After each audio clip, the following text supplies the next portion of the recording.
Hey, this is Brian. And Shelby. And you're listening to the Hyperspace Pod Blast.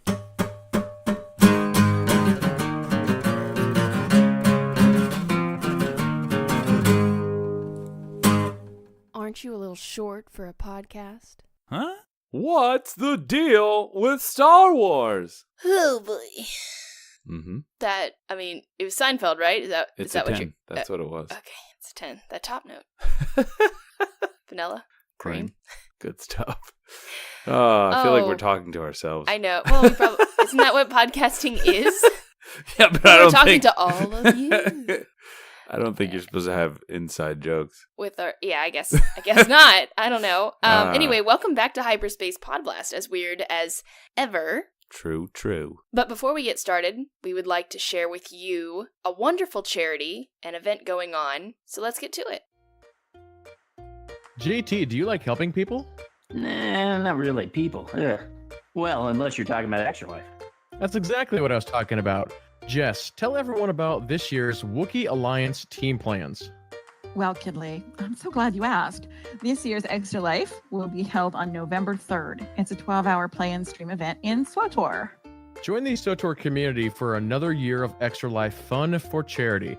Help kids while playing your favorite game by signing up for the team. Can't play? Don't worry, you can support the team by donating to a member. Remember, 100% of your donation goes right to the hospitalized kids via the Children's Miracle Network of Hospitals. Find out more at bit.ly/SWTOR Extra Life. And if you didn't catch that, it's bit.ly/SWTOR Extra Life. Boom. Star Wars fans doing good. Yeah. Smash those buttons. Get that money. Do the thing. So what are we talking about today, Brian? We're talking about standards in Star Wars. Do we hold Star Wars to a higher standard than other media as Star Wars fans? And this all comes from the frankly disgusting behavior of a certain voice actress in the upcoming animation that some people are now not going to watch called Yes. Star Wars Resistance. So before we get into that, welcome to the heavy topics with Star Wars podcast Hyperspace Pod Blast. Do you think, on a lighter note, do we hold Star Wars content to a different standard than other media? Just in general? In general. Yes and no, I think. Okay. I think, as we've said before in other episodes, so many people base their Star Wars off of other Star Wars, right? Right. So it depends on where you put Star Wars in your sort of hierarchy of standards. I don't know. For me, Star Wars is kind of its own thing. I don't really go to a Star Wars movie expecting it to be a Academy Award nominee type film. I expect it to be a Star Wars movie. So with that in mind, no, I hold it to a lower standard, I think, than some other, movies that I don't know anything about going into them. But then on the other hand, as far as, I don't really know how to say it. It has to meet a certain level, like an invisible sort of level, or it's not good enough. It's not Star Wars enough, if that makes any sense. No. Good. Perfect. No, That's it does make sense. So I guess we're really talking more about the films right now. I would say that I definitely hold Star Wars to a higher standard in kind of the realm that I place it. I won't say genre, because Star Wars is definitely a genre in and of itself. Pretty much, yeah. But when I think of like super mainstream movies, like blockbuster action films, well, it's not really action, but you know what I mean. It's like, I mean, it is. Yeah. It's a little bit of everything. It's a little bit of everything. But when I think of like those like good for everyone films. Like The Meg. Not like The Meg. I liked that movie though. Do you hold Star Wars to the same standard that you hold The Meg? Gosh. I hope not. Yeah, no, that's not at all. See, that's part of what I was trying to say, where yes every and movie, no. Like, its place, and like Star Wars has its place, whereas, you're not going to go in where you're going to expect some, like, I guess some people do, some grandiose, like, social commentary, but I do expect it to challenge some things in a more lighthearted way. Mm-hmm. I expect really great visual effects Right, yeah. That would be... I if expect you a ever certain went to budget for that. Yeah, you know, if you ever went to a Star Wars movie and the visual effects were kind of like, meh, I think they gave up at I that expect point. the acting to be pretty good. Wouldn't. Wouldn't. Surrounded Faster, by... more intense. Faster. I expect it to transport me and to make me think that this universe is real. So, I mean, I put it in like that realm of like somewhere between kids movie and adults movie that So it's a everyone young adult movie. that most gosh darn it, Brian. That everyone kind of likes. It's one of those like crowd pleaser movies. True. I have it in that. So exactly like the Meg. Yeah. That's what I'm trying to say. Is that Snoke is like the Meg. Yes. Perfect parallel. Podcast over. Good night, everyone. Seemingly terrifying, but actually pretty easy to kill. Yeah. And you can kick at it with flippers. Anyway. Sorry if I spoiled the Meg for anybody. I don't think that you're What? really gonna... Dies at the end? No way. Nuh-uh. Oh, boy. But yeah, I don't know. I mean, I we're hold kind of it- knocking on the Meg a little bit. And But you know what? The Meg it was knew its fun. place. Yeah. The Meg knew its place, and it did exactly what it was supposed to do. It was a good... well, that's the thing. When I say it's a good movie... It was an enjoyable time at the theater. Yes. It was not by any stretch a good movie. But it was an No. enjoyable time at the theater. Yes. And there's like this weird middle ground for Star Wars that is... Mhm. It doesn't have to be the greatest movie of all time. But it has to be better than the Meg. But it has to be better than the Meg, and it definitely has to be better than Hereditary. Oh, geez. I don't even want to talk about that movie. I know, it makes you upset. Freaking garbage. So yeah, I hold it to a higher standard than some movies as far as budget goes, as far as a lot of the pushing the bounds of what you can do on film. Yeah. Geez, I don't even know about that. Budget, yeah. Like, at this point, a Star Wars movie should be, to quote John Hammond, spares no expense. Because... As you do to get a sea cow. Yeah, exactly. I mean, Onto an what island. you're using that seemingly unlimited budget for might call some things into question.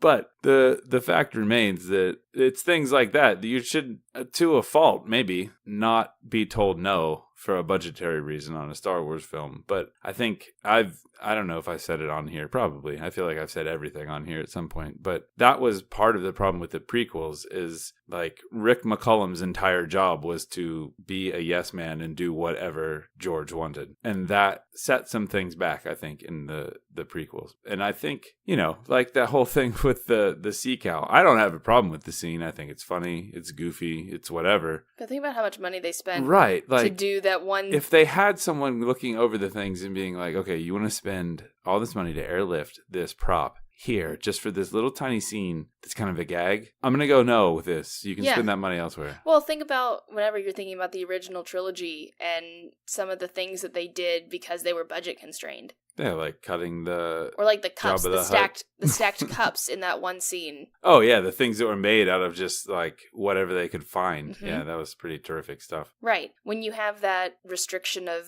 funds, you get creative. Creativity stems from that kind of constraint, necessity. I think. Yeah. And I mean, also, it's so strange because I was thinking, like, I expect a certain amount of professionalism. Whereas, you know, I mean, how many times have we, like, fired directors and things like that? But Well, and that's like a thing that's going around, but it's so inconsistent. yeah, and also the idea of Star Wars is going to do whatever it takes and spend whatever it takes to get the story right. You know, they'll fire someone and hire somebody else and then do reshoots and do whatever it takes to tell the right story. So I do expect Is that what they're actually doing, though? I don't That's know. the question. Well, we don't really know. That's what we want to think and believe, but is that what it is? Or is it just insiders not getting along and like people rocking the boat and things like that? Does it have anything to actually do with the story? Because, I mean, they knew what they were getting when they got Lord Miller to do that film, you know? And I assume they knew what they were doing when they got the Fantastic Four guy whose name I don't even remember. They got waxed. So I don't know. It sort of begs the question, what is the impetus for these moves? Is it that they have a story in mind and this isn't matching it? Because honestly, from what we've heard about what Rian Johnson did with the outline story that JJ left, that's not the case. They let him tell whatever story he wanted. So I don't think it's necessarily that they have a a narrative vision in mind, and that's what's, causing these decisions to happen. I don't know what it is. Yeah, I don't know. But my how I'm viewing it is I expect with the way that they have decided to fire people and do reshoots and all this stuff, I expect them to, if that's what it takes to get a good movie, that's what they're going to do. Mm-hmm. Is that they're going to spend whatever it takes to get the movie right. Yeah, to fulfill something, whatever that something is. Yeah. So what about actors? What do you expect in actors, especially now that we're kind of in the post prequel trilogy era where CGI screens are not new? Yeah, I don't know. I don't know what kind of I want the acting to at least be believable and not awful, but I like the idea of pulling in people I don't know. You know what I mean? I don't want to see Matt Damon and Ben Affleck in a buddy Star Wars movie. Like, that would not work for me. I like that they're bringing in people like Kelly Marie Tran and the guy who plays Finn, whose name I can't remember. John Boyega. Yeah, that guy. Daisy Ridley. People like that. And even some of the known people aren't, the super popular people. I would say... I mean, Adam Driver... Sure, he was on Girls, but... Right, he wasn't really a household name. And the guy who plays Hux, whose name I can't even pretend to... Anyway, I mean, your expectation is that they hire people who are nobodies? Kind of. That's your standard? My standard is it's they not bring gonna... up actors, that they are able to find the diamonds in the rough. Or, at least the shiny pebble in the rough. I don't know. They don't have to be perfect. Like, I thought Hayden Christensen was fine. I mean, even the quote-unquote good actors in that movie didn't put on the greatest of performance. I mean, Natalie Portman's terrific, and her performance in the Star Wars movies is mediocre at best. Yeah. I think a lot of that goes back to... Right, yeah, it's hard to judge the prequels, but still, I mean, I don't know. Yeah, I mean, I think whenever I think of actors and, like, how I hold them to a certain standard in Star Wars, it's like, I feel like I hold them to a high standard in the sense that it needs to be good. Mm-hmm. You need to find people who aren't well known so that you can truly, like, immerse them in this story. Right. So it allows the viewer to buy in if Right. It's not someone that they don't have to spend that time getting over the fact that it's so-and-so instead of just, hey, that's this character. Right. And then also I think of a standard of diversity. Yeah, which I think they're doing a fairly good job with. Yeah. I mean, it's not where we want it to be yet, but it's the efforts being made. And then also honestly, I think I'm willing to forgive more in performances in a Star Wars movie. Whenever I was thinking about this whole topic, I was like, yeah, we hold things to a higher standard in Star Wars because it's Star Wars. And then I was like, wait a minute. Honestly, I let a lot of things slide just because it's Star Wars. Whatever, it's Star Wars. It's fine. Star Wars, fine. Just watch it. Just love it. You're supposed to. Exactly. You're a fan, right? That's what real fans do. Real fans love everything, no matter what. Even when there's witches that are vampires that drink force from a machine that they pull out. I thought we had moved past this Screaming Citadel. Oh my gosh. Anyway, can't let that one go. Please. Nope, never. Let the past die. I would love to kill it. Oh my. I would All right. absolutely love to. Anyway, obviously we're joking about this whole fandom thing, but I mean, in a way, I was thinking about this too, in the sense of, say you have a sports team that you're a fan of. Mm-hmm. Which I do. Anyway, go ahead. Shocking. You love them even when they're bad. Mm-hmm. That's true. Because there's always that chance that they're going to get better. Yeah. Well, and to bring in the whole actor parallel, you often in sports, there are those players that you hate until they're on your team. And then you're like, these guys are great. I love them. Yeah. We talk about all kinds of players in the locker room after hockey games that, like, we can't stand. And someone always brings up the fact that, yeah, well, if he was on your team, you'd love him. And we all wholeheartedly agree that, yes, of course we would. But they're not on our team, so we hate them. So I think actors could be kind of like that. There could be someone out there maybe that you don't think is the greatest actor, but if they come in and they, put on a performance in Star Wars and it's good and believable, then suddenly you're going to be a fan of that person you weren't maybe necessarily a fan of before. Yeah, that's true. So what do you think about how these actors, we've talked about how they are on screen. All right, here are we getting to it? Open this can of worms. Wriggling out. How do you feel they should be acting when they're not acting? Oh, wow. I see what you did Yeah, there. yeah. I think they should not be acting like what's her name who voiced Leia in Resistance. That's Or ridiculous. who's supposed to. Let's Yeah. say supposed to. If they don't fire her for that, like that's not good business practice, honestly. Yeah, I mean, I think about it in a sense of if this is a business and you have like a Mhm. brand reputation, especially well, look with how there's also hard the they came Disney down on Gunn for his comments, and they were not topical. and directed to a specific Yeah. person. So, yeah, it also, as a fan, it's hard to see something like that from someone who's supposed to be playing both a character and the original character's actress. Mhm. Like, they both would be appalled at this behavior. Right, absolutely. Yeah, that's like the least Leia/Carrie Fisher thing a person can do, really. Yeah. And so if you're protecting your brand and your company, there's also that Disney standard too Mm-hmm. of I feel like Disney doesn't mess around at all with Right, they're like Baskin Robbins. Yeah, exactly.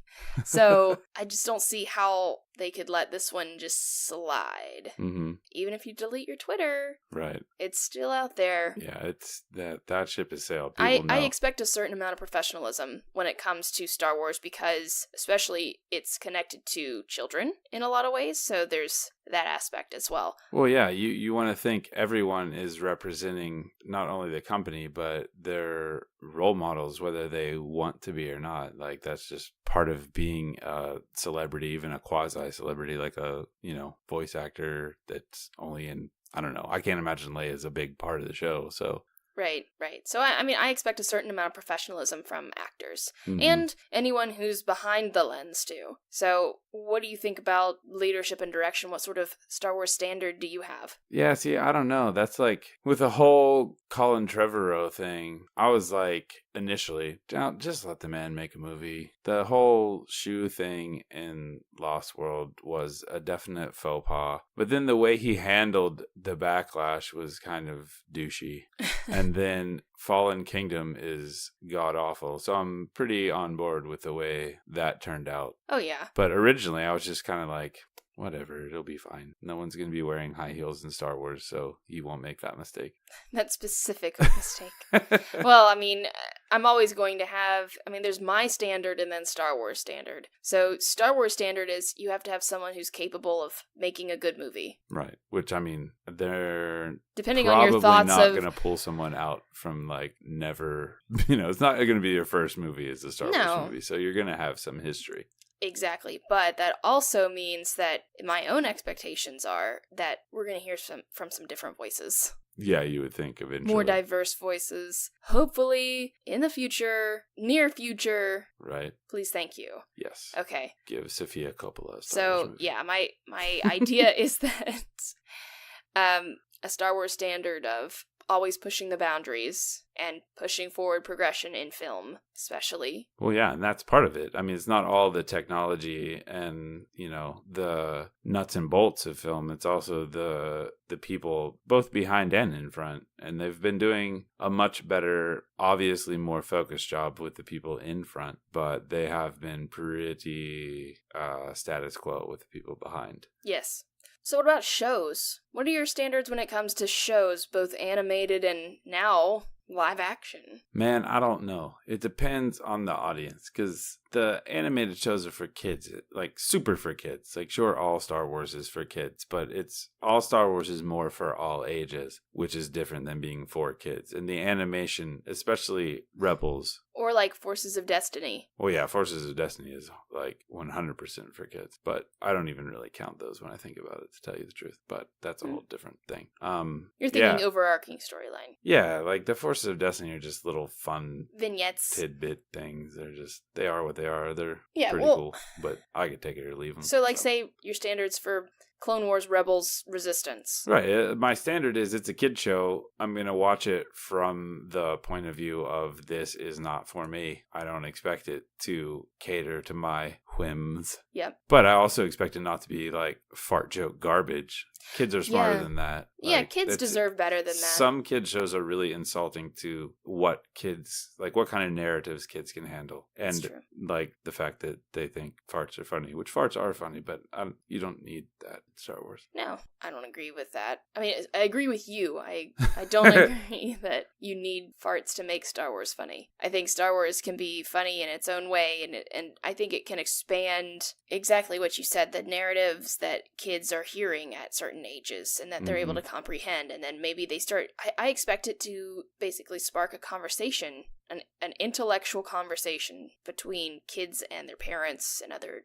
family members. Right. Wouldn't that be nice? Right? Thought-provoking. That's my Star Wars standard for shows, is that it's thought-provoking, it's entertaining, it's fun. What about the live action though? What do you think? What What kind of current show are you going to base your assumptions off of? Like if you had to line up what you think the Star Wars live action show will be like, what would be? Honestly, my expectation right now, which could be way out in left field, is Game of Thrones minus the sex and violence. So an intro and outro? Yes, precisely. No, what I mean is I'm expecting an intricate storyline with different viewpoints and a lot of rising action. I'm expecting something akin to Firefly, honestly. I don't really know why, but that's what I have in mind. Like a Star Wars version of Firefly, which was, kind of corny, pretty good, somewhat serious, always funny. Yeah, so what about books? Oh, see, now I hold Star Wars books to like a ridiculously low standard. Same. Which is sad because then I still don't like very many of them. Same. It's like, unfortunately. you don't have to do much to impress me, but you have to make me want to turn the page. And like I tweeted a while ago, anymore I pick up a Star Wars book, and even the books I like I've enjoyed Alliances, but it's a slog to get through because I just don't really care. I don't know why it's like that. I think it's a symptom of the fact that Legends used to matter with as far as books go, where now it's like there's all these films and stuff. Is this really going to play into anything, or is this just filler? I thought we had to talk about using the F word. I don't care. Filler. Half of Star Wars is filler. Whoa. Don't at me. Whoa. I'm just kidding. Not half. 1/3. Gosh, Brian, you are such a troll.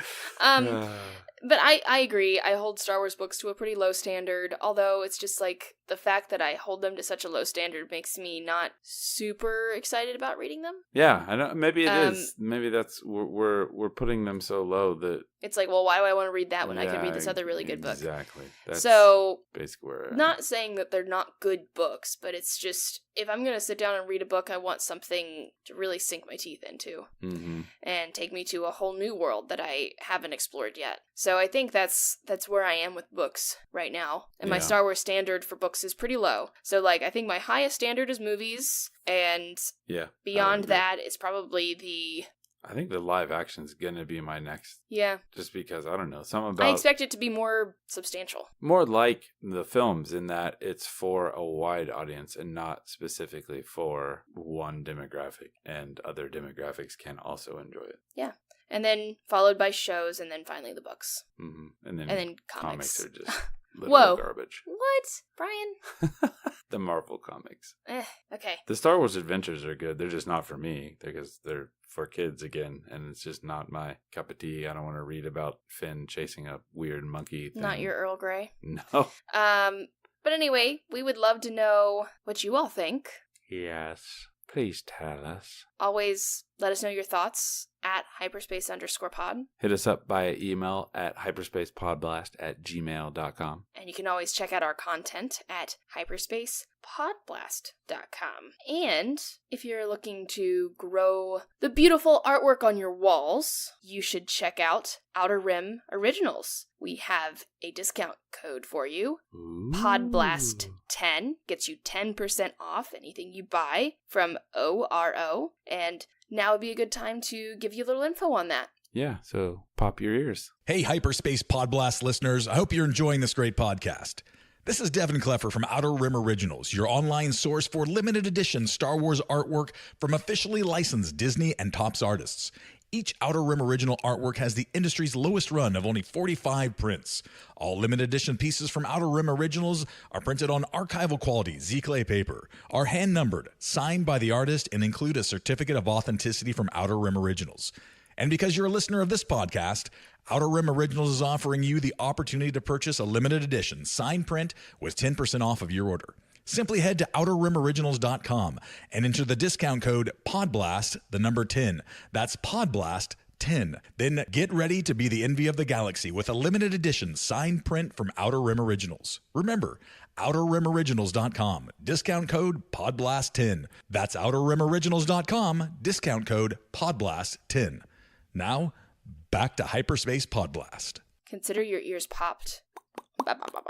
So yeah, again, that's Podblast 10 for 10% off your purchase at Outer Rim Originals. Oro. So thanks for joining us today, guys. We'll talk to you later. Okay, bye. Bye.